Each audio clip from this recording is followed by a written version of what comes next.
Hypothetically, let's say that you continue to gain momentum in the coming months, but in the end you find yourself on the heels of Hillary, but still end up falling short of the nomination. Would you run as an independent? The mainstream media has claimed that Hillary Clinton is the presumptive Democratic nominee. Since superdelegates for Democrats don't vote until July 25, 2016, Hillary Clinton has not officially been awarded the nomination. A Reuters poll in May 2016 found that 47% of Donald Trump's supporters are voting for him to stop Hillary Clinton. 46% of Hillary Clinton's supporters are voting for her to stop Donald Trump.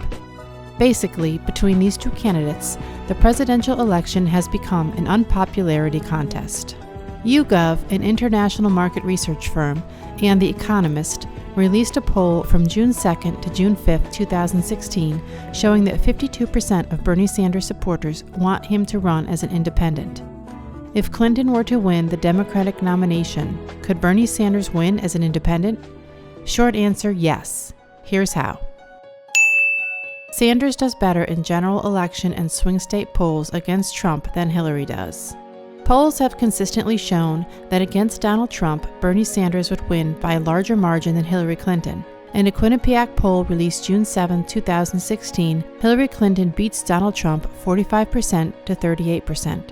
However, in the same poll, Bernie Sanders beats Donald Trump 54% to 35%. Quinnipiac University released a swing state poll on June 21, 2016 that focused on Florida, Ohio, and Pennsylvania because since 1960, no candidate has won the presidential race without taking at least two of these three states. Based on this poll, Donald Trump is losing ground in two critical swing states, Florida and Ohio. This poll, among others, examines a four-way race between Trump, Clinton, Johnson, and Stein.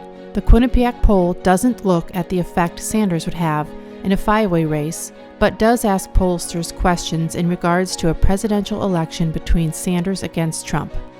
The poll found that Bernie Sanders of Vermont, a long shot for the Democratic presidential nomination, runs markedly better than Clinton in head-to-head matchups with Trump in Ohio and Pennsylvania. The poll also supports Sanders beating Trump in Florida. Because the bulk of questions are about Trump and Clinton, the poll does not state that Sanders runs markedly better in all three swing states, only acknowledging Sanders winning two state matchups with Trump. Furthermore, a Wall Street Journal article stated that 43% of Republican voters in Ohio said they would consider voting for a third-party candidate if Mr. Trump is the GOP nominee and Hillary Clinton the Democratic nominee. 24% of Florida Republicans said they would not vote for Mr. Trump in November if he was their party's nominee.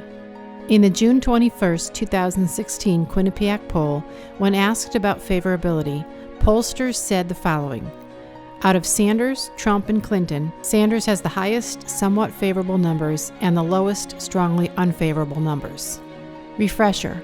Since 1960, no candidate has won the presidential race without taking at least two of these three states. Bernie could choose a female as his vice president.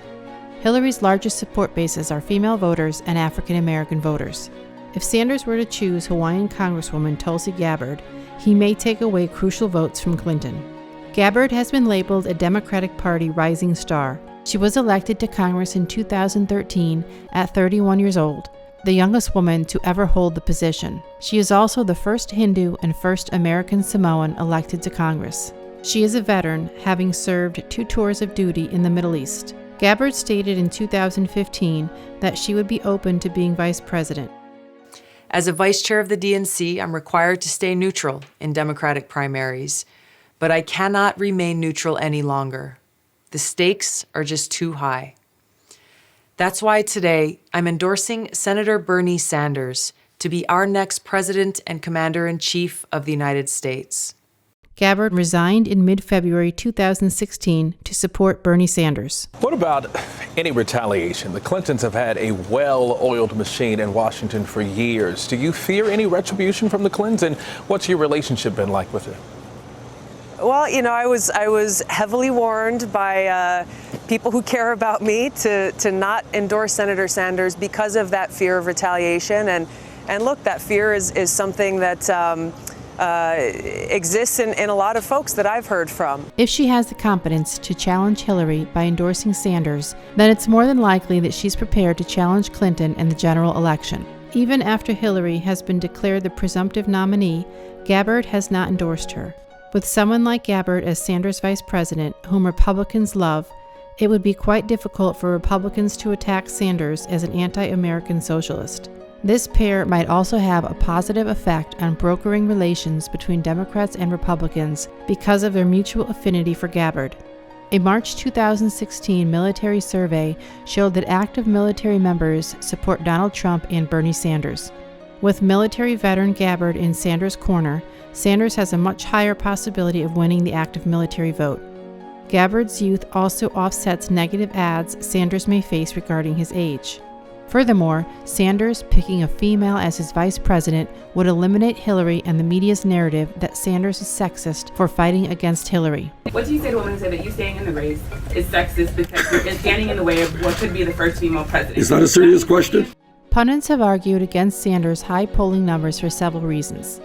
Pundits believe that if Hillary were to clinch the nomination at the DNC, her numbers would rise after Bernie Sanders exits the race, assuming Bernie supporters would fall in line behind Hillary instead of Trump. Given Sanders supporters believing that Hillary Clinton stacked the deck in her favor with establishment support, The Democratic National Committee remains neutral in this primary and favorable news coverage, it may be unlikely that Sanders supporters would support her. Sanders supporters may instead decide to vote for Trump, the Libertarian nominee Gary Johnson, or for the Green Party's Jill Stein. A June 12, 2016 Bloomberg poll found that 45% of Sanders supporters would not vote for Hillary Clinton. Instead, 22% say they'll vote for Trump, while 18% favor Libertarian Gary Johnson. Second, the pundits believe, as well as Hillary Clinton claims, that Sanders didn't have negative attack ads against him and therefore has higher polling numbers. It's also fair to say that I have been vetted and tested, and I think that that puts me in a very strong position. You don't think Bernie Sanders has been vetted? You don't think this one long year of campaign, your campaign against him, has vetted him? Let me say that I don't think he's had a single negative ad ever run against him. Hillary Clinton has been attacked more since she's been a national political figure since being First Lady in the 1990s. But Sanders has faced negative ads when he ran for the Senate and during the 2016 presidential election.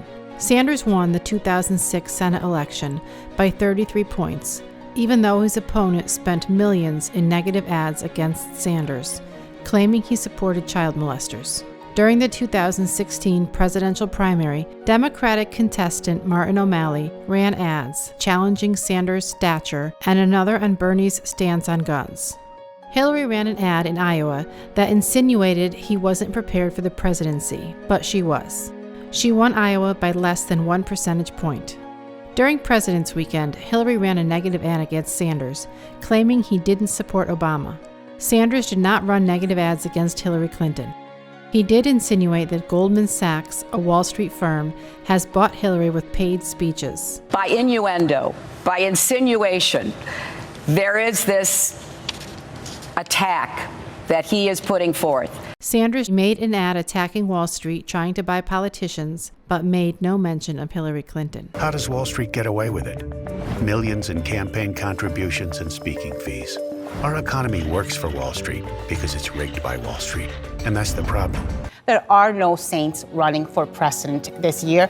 Take your choice, folks. It may be. It's just a theory. I don't have data. The pundits do not mention that Hillary's numbers may be as high as they are because Sanders refused to attack her with negative ads, instead running one of the most policy-oriented campaigns in modern American politics. I mean, I cannot walk down the corridors in Capitol Hill without being really begged by the media to attack Hillary Clinton.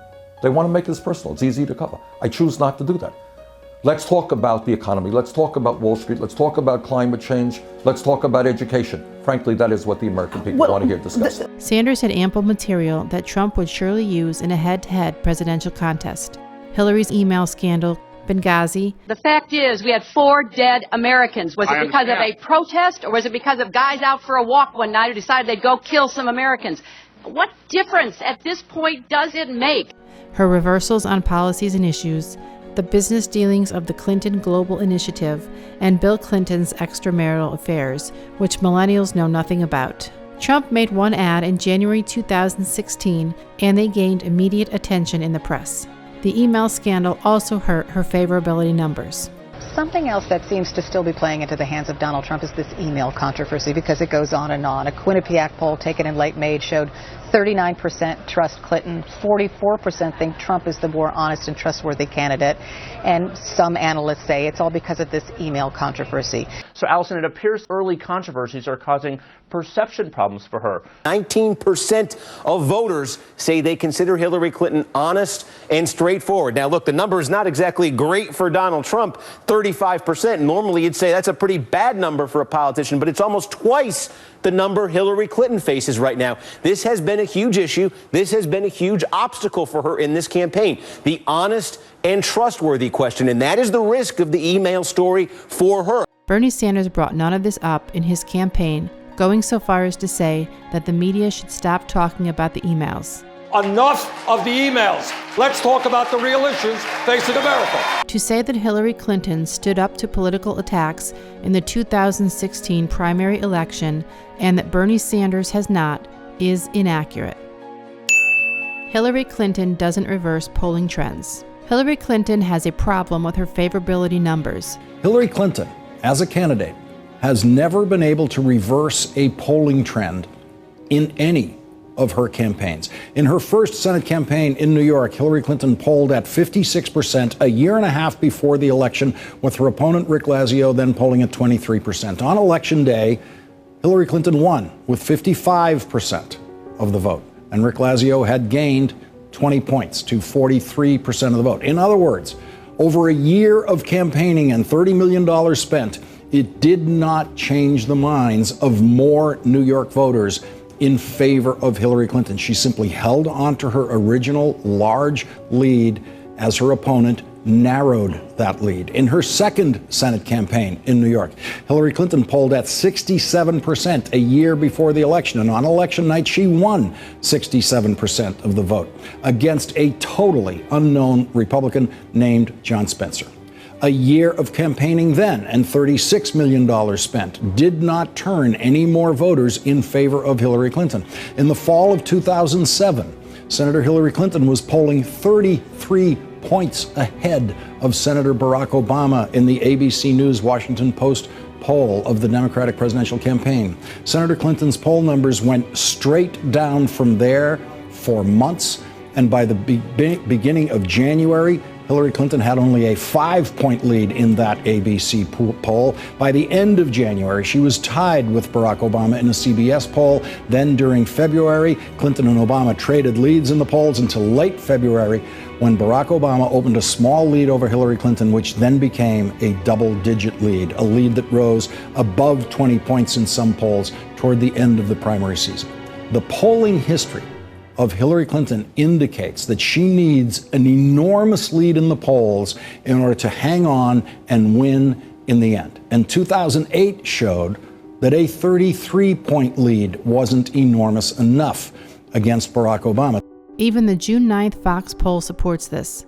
According to the poll, Hillary Clinton is beating Donald Trump by 3 points with a 3-point margin of error. Hillary Clinton's numbers haven't moved at all. Trump is losing to her because he lost 3 points among self-identified Republicans and down 11 points among independents. Another example of Hillary's polling trend problem is evidenced with her campaign against Sanders. Hillary's favorability numbers dropped from 56% net favorable to 49% net favorable from August 2015 to the end of January 2016, competing against Sanders. Sanders, on the other hand, rose from 29% net favorable to 53% net favorable. Sanders was an almost entirely unknown senator outside of Vermont, with the exception of New Hampshire, a self-described Democratic socialist with a Brooklyn accent, and Sanders was still able to pull from behind and win 22 states. With the presidential contest between Clinton, Trump, Johnson, and Stein, Clinton's lead holds or goes down. It does not rise. A June 14th Bloomberg poll also showed that Hillary Clinton is becoming less appealing to voters. 2 weeks later, a new Quinnipiac poll showed that Clinton and Trump were in a dead heat nationally. Bloomberg threw its hands up and concluded, "Never mind the confusing polls. Clinton is way ahead." Hillary Clinton doesn't reverse polling trends. The Quinnipiac poll director summed it up by saying, "Voters find themselves in the middle of a mean-spirited, scorched-earth campaign between two candidates they don't like." Hillary losing independent vote in the presidential election. A January 2016 Gallup poll showed that 42% of Americans are registered as independents and only 29% of the population as Democrats, 26% as Republicans. The majority of independents can't vote until the presidential election, otherwise known as the general election. Some argue that independents who lean Democratic vote more often for Democrats, and Republican-leaning independents tend to vote more often Republican. However, over time, it's been argued that independents who lean toward a particular party, especially those who favor Democrats, are actually more likely to switch sides from one election to another. Without Bernie Sanders announcing as an independent, Gary Johnson running as an independent for the Libertarian Party currently beats Hillary in independent votes. Johnson wins 23% of the independents, though Clinton is close with 22%. However, Trump has 32% of independents. Hillary Clinton can't win without more independent voters on her side. Bernie, as an independent politician for 34 years, has the ability to reach independent voters. According to Gallup, Sanders is most popular among adults who initially say they are independent in terms of party affiliation, but skew Democratic when asked which party they lean toward. Bernie would unite Democrats and Republicans better than Hillary. Sanders has been an independent for 34 years. He is admired by Democrats. Let us welcome to the state of Vermont Senator Barack Obama.